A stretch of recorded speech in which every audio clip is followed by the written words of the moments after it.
സ്ഥാനത്തു നിന്നും മാങ്കൂട്ടം രാജിവെച്ചതിന് പിന്നാലെ ആ കസേര അങ്ങനെ തന്നെ അവിടെ ഒഴിഞ്ഞു കിടക്കുകയാണ്. അങ്ങനെ ഒഴിഞ്ഞു കിടക്കാൻ തുടങ്ങിയിട്ട് മാസം 1 കഴിഞ്ഞ് 2 ആകാൻ പോവുകയുമാണ്. ഇതുവരെയും കോൺഗ്രസ് ഒരു പുതിയ യൂത്ത് കോൺഗ്രസ് പ്രസിഡന്റിനെ തെരഞ്ഞെടുക്കാത്ത സാഹചര്യത്തിൽ പല പേരുകൾ ആ പദവിയിലേക്ക്, ആ കസേരയിലേക്ക് ഉയർന്നു കേൾക്കുന്നുണ്ട്. KM അഭിജിത്തും അബിൻ വർക്കിയും തുടങ്ങിയ പല പേരുകളാണ് പുറത്തു വരുന്നത്. എന്നാൽ അപ്പോഴും കോൺഗ്രസ് നേതൃത്വം ഈ വിഷയത്തിൽ വ്യക്തമായ ഒരു തീരുമാനം ഇതുവരെ അറിയിക്കാത്തത് കൊണ്ടും എടുക്കാത്തത് കൊണ്ടും ഇനി വീണ്ടും മാങ്കൂട്ടം തിരിച്ചു വരുമോ എന്നതാണ് ഇപ്പോൾ ഉയർന്നു വരുന്ന ചോദ്യം. ജനങ്ങൾക്കിടയിൽ സ്വീകാര്യനായ ഒരു നേതാവായി, ഒരു MLA ആയി തന്റെ കർമ്മ പരിപാടിയിൽ സജീവമായി മാങ്കൂട്ടം നിലയുറപ്പിക്കുമ്പോൾ എന്തുകൊണ്ട് വന്നുകൂടാ എന്നും ചോദിക്കാം. സത്യം പറഞ്ഞാൽ മാധ്യമങ്ങളിലൂടെ ഒരു വാർത്തയും ആ വാർത്തയെ ത്വരിതപ്പെടുത്താനും ആക്കം കൂട്ടാനും ഒക്കെ വേണ്ടിയിട്ട് ചില ഓഡിയോ റെക്കോർഡുകളൊക്കെ ആവർത്തിച്ച് കേൾപ്പിച്ച് രാഹുൽ മാങ്കൂട്ടത്തിനെ ഒരു സ്ത്രീ പീഡകനാക്കിയും കാട്ടുകോഴിയുമാക്കി മാറ്റാനായി പലരും തുനിഞ്ഞിറങ്ങി. ആ ഒരൊറ്റ നിമിഷത്തിൽ സുപ്രധാനമായ 2 കാര്യങ്ങളാണ് നടന്നത്. അതിലൊന്ന്, മാങ്കൂട്ടത്തെ യൂത്ത് കോൺഗ്രസ് പ്രസിഡന്റ് സ്ഥാനത്ത് നിന്നും രാജിവെപ്പിച്ചു. മറ്റൊന്ന്, കോൺഗ്രസിന്റെ പാർലമെന്ററി കാര്യ പാർട്ടിയിൽ നിന്നും 6 മാസത്തേക്ക് സസ്പെൻഷൻ ആക്കുകയും ചെയ്തു. അങ്ങനെയാണ് മാങ്കൂട്ടത്തിൽ ഏകദേശം 38 ദിവസത്തോളം അടൂരിലെ വീട്ടിൽ അടഞ്ഞങ്ങനെ ഇരിക്കേണ്ടി വന്നത്. അവിടം കൊണ്ട് തീർന്നില്ല എന്ന് മാത്രമല്ല, നിയമസഭയിൽ ഒറ്റയ്ക്ക് ഇരിക്കേണ്ടിയും വന്നു ഇതേ മാങ്കൂട്ടത്തിന്. അവിടെ എന്നേക്കുമായി മാങ്കൂട്ടത്തിനെ പൂട്ടിടാനായിട്ട് ക്രൈംബ്രാഞ്ചിനെ വരെ ഇറക്കിക്കൊണ്ട് അന്വേഷണം നടത്തി എങ്കിലും കേസ് ബംഗളൂരു വരെ നീണ്ടുപോയി എങ്കിലും ഇരകളായി മാധ്യമങ്ങളിൽ പല ശബ്ദങ്ങളിൽ നിറഞ്ഞാടിയവരൊന്നും പ്രത്യക്ഷത്തിൽ പരാതിക്കാരായി മാറിയില്ല. പകരം 3ാം കക്ഷികളുടെ പരാതിയിന്മേലാണ് കേസെടുത്തത്. ഇതോടെ മാങ്കൂട്ടത്തിനെതിരെ ചുമത്തപ്പെട്ട വകുപ്പുകൾക്കൊന്നും യാതൊരു കാര്യവും കഴമ്പും ഉണ്ടാകാതെ അങ്ങനെ തന്നെ പോയി. ഇവിടെയാണ് വീണ്ടും മാങ്കൂട്ടം പാലക്കാട്ടെത്തി MLA ഓഫീസൊക്കെ തുറന്ന് സജീവമായ രാഷ്ട്രീയത്തിലേക്കും ഭരണത്തിലേക്കും തിരിഞ്ഞത്. അതുകൊണ്ടാണ് ഇപ്പോൾ വീണ്ടും മാങ്കൂട്ടം യൂത്ത് കോൺഗ്രസ് പ്രസിഡന്റ് ആകുമോ എന്ന സൂചന, ചോദ്യം ഒക്കെ ഉയർന്നു വരുന്നത്. കഴിഞ്ഞ ദിവസം UDF കൺവീനറായ അടൂർ പ്രകാശിനോട് ഈ ചോദ്യങ്ങൾ അത്രയും മാധ്യമങ്ങൾ ചോദിക്കുന്നുണ്ട്. മാങ്കൂട്ടം യൂത്ത് കോൺഗ്രസ് പ്രസിഡന്റ് സ്ഥാനത്തേക്ക് തിരിച്ചു വരുമോ, ആ കസേരയിൽ ഇരിക്കുമോ എന്ന ചോദ്യത്തിന് അദ്ദേഹം ഉറപ്പിച്ചൊരു മറുപടി പറയുന്നുണ്ട്. അതൊന്ന് കാണാം. ഒരു ബുദ്ധിമുട്ടുമില്ല. അതെ, അല്ല അതൊക്കെ ഞങ്ങളല്ലല്ലോ അധ്യക്ഷനെ തിരഞ്ഞെടുക്കുന്നത്. അല്ലല്ല, ഞങ്ങളല്ല എന്ന് പറയുമ്പോൾ ഞാൻ ലീഡർഷിപ്പിൻ്റെ ഭാഗമല്ല എന്നൊന്നും ഞാൻ പറയുന്നില്ല. ഞാൻ ലീഡർഷിപ്പിൻ്റെ ഭാഗമാണ്. പക്ഷേ യൂത്ത് കോൺഗ്രസിൻ്റെ അധ്യക്ഷനെ തിരഞ്ഞെടുക്കുന്നത് അഖിലേന്ത്യാ യൂത്ത് കോൺഗ്രസ്സിന് ഒരു പ്രസിഡൻ്റുണ്ട്. അവർ തീരുമാനിക്കും. അപ്പോൾ അവർ തീരുമാനമെടുത്ത് അധികം താമസിയാതെ പുതിയ ആളിനെ പ്രഖ്യാപിക്കും. അന്നേരം നമുക്ക്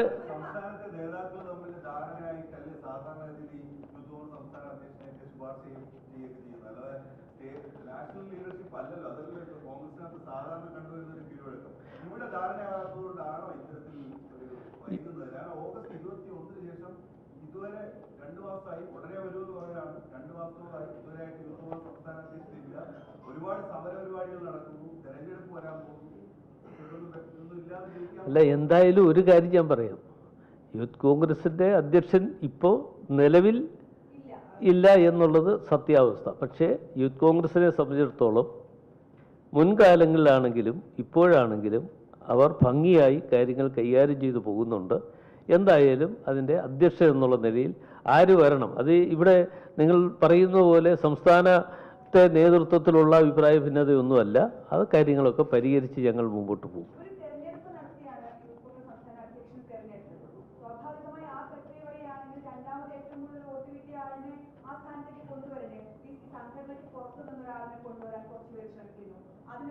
അല്ല, അതൊക്കെ വാർത്ത മാധ്യമങ്ങളിൽ ഇങ്ങനെ ഓരോ ദിവസവും ഓരോന്ന് വരുന്നുണ്ട്.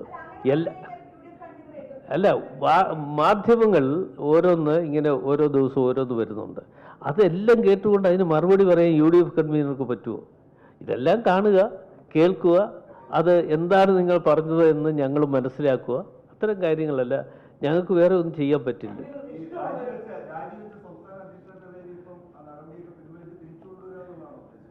അല്ല, അത് വരട്ടെ, അതിന് സമയമുണ്ടല്ലോ, അതിന് സമയമുണ്ട്.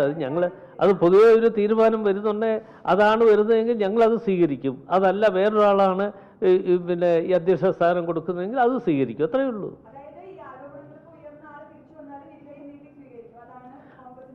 അല്ല, കോൺഗ്രസിൻ്റെ രീതി എന്ന് മാത്രം പറയണ്ട. ആരോപണങ്ങൾ ഉന്നയിപ്പിച്ചവരും ഒക്കെ, ആരോപണങ്ങൾ നേരിട്ടവരുമൊക്കെ ആ നിയമസഭയിൽ ഒരുപാട് ആളുകളുണ്ട്. നിങ്ങൾക്കൊക്കെ അറിയാവുന്ന പല കാര്യങ്ങളുണ്ട്. എല്ലാം എന്നെയും കൊണ്ട് പറയിപ്പിക്കാൻ ഞാൻ പറയുന്നുമില്ല.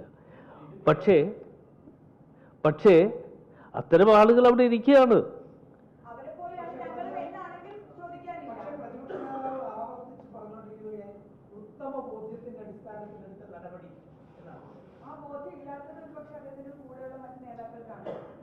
ഇല്ല, ഞങ്ങൾക്ക് അല്ല ഈ നിങ്ങൾ ഓരോ ചോദ്യം ചോദിച്ച് അല്ല ഓരോ ചോദ്യം ചോദിച്ച് എന്നെ കൊണ്ട് മറുപടി പറയിപ്പിക്കാൻ നോക്കണ്ട. എന്തായാലും ഈ കാര്യത്തിന് ഒരു പരിഹാര മാർഗം ഉണ്ടാകും. അല്ല, അതിന് മുമ്പ് ഒരു കാര്യം കൂടെ ഞാൻ പറഞ്ഞോട്ടെ.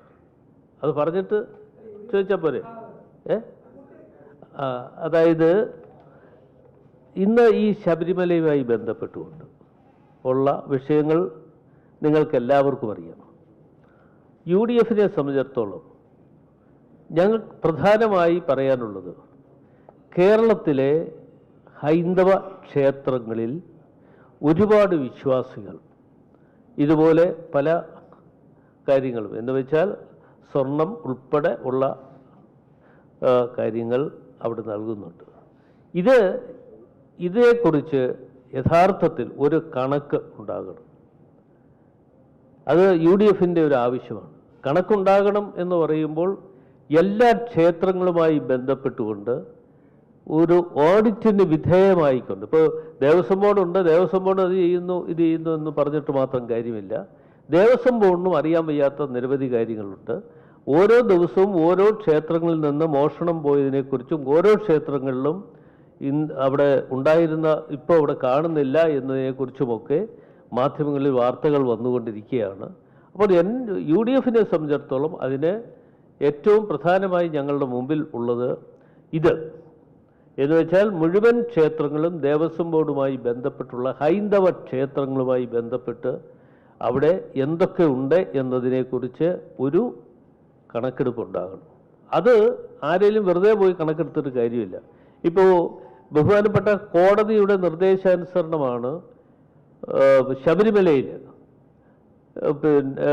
അദ്ദേഹത്തിൻ്റെ ജസ്റ്റിസ് ശങ്കരൻ അദ്ദേഹത്തിൻ്റെ നേതൃത്വത്തിലാണ് ഈ കാര്യങ്ങളൊക്കെ ഓരോന്നോരോന്ന് ഇപ്പോൾ പുറത്തു വന്നുകൊണ്ടിരിക്കുന്നത് ശബരിമലയുമായി ബന്ധപ്പെട്ടുകൊണ്ട്. അപ്പോൾ ശബരിമലയുമായി ബന്ധപ്പെട്ടുകൊണ്ട് വന്നതുപോലെ തന്നെ മറ്റു ഓരോ ക്ഷേത്രം, ഇപ്പോൾ ഏറ്റുമാനൂർ ക്ഷേത്രമുണ്ട്, അതേപോലെ തന്നെ മറ്റ് പല ക്ഷേത്രങ്ങളും എടുത്താൽ ഓരോ ക്ഷേത്രങ്ങളും ഇത് തന്നെ വന്നുകൊണ്ടിരിക്കുകയാണ്. അത് ഒരു ഓഡിറ്റ് സംവിധാനം ഉണ്ടാകണം. അതേക്കുറിച്ച് വ്യക്തത കേരളത്തിലെ ഭക്തജനങ്ങൾക്ക് അറിയാനുള്ള അവസരം ഒരുക്കി കൊടുക്കണം എന്നുള്ളതാണ് എനിക്ക് സൂചിപ്പിക്കാൻ